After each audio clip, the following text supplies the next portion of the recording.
Seven sister স্বাধীনতাকামী এই seven সিস্টারকে দাবি হয়। দ্বিতীয়ত হলো যে বাংলাদেশের উপর দিয়ে যদি রাস্তাটা তৈরি হয়ে যায় তাহলে পার্মানেন্টলি চিরস্থায়ীভাবে বাংলাদেশ তাদের দাসত্বের শৃঙ্খলে বন্দী হয়ে গেল।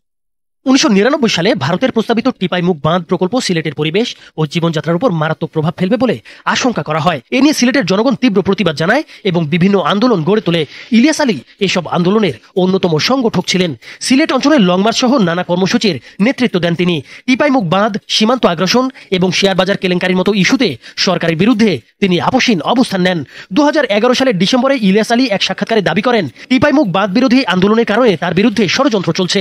2012 সালের 17 এপ্রিল নিখোঁজ হওয়ার পর বিএনপি এবং সংশ্লিষ্ট নেতারা একাধিকবার অভিযোগ করেছেন যে ইলিয়াস আলীকে গুমের পেছনে এই আন্দোলন একটি বড় কারণ হতে পারে।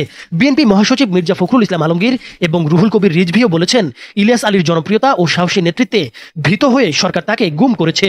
যদি তারা ব্যর্থ হয় সরকার, আমরা ধরে নেব যে সরকার পুরোপুরিভাবে এর দায় তাদেরকে বহন করতে হবে। 1980 সালের ছাত্র রাজনীতির মাধ্যমে ইলিয়াস আলীর রাজনৈতিক জীবন শুরু হয়। ঢাকা বিশ্ববিদ্যালয়ের ছাত্র দলের নেতা হিসেবে তিনি বিভিন্ন ছাত্র আন্দোলনের নেতৃত্ব দিয়েছেন। এরশাদের সামরিক আইনের বিরুদ্ধে ছাত্র আন্দোলনে যোগ দেওয়ায় তাকে গ্রেপ্তার এবং বিশ্ববিদ্যালয় থেকে বহিষ্কার করা হয়েছিল। বিএনপির কেন্দ্রীয় সাংগঠনিক পদে থেকেও তিনি দলের আন্দোলন, বিক্ষোভ এবং সংগঠনের কার্যক্রমে গুরুত্বপূর্ণ ভূমিকা রেখেছেন। 2001 থেকে 2006 সাল পর্যন্ত সিলেট 2 আসনের সংসদ সদস্য হিসেবে দায়িত্ব পালন করেছেন তিনি।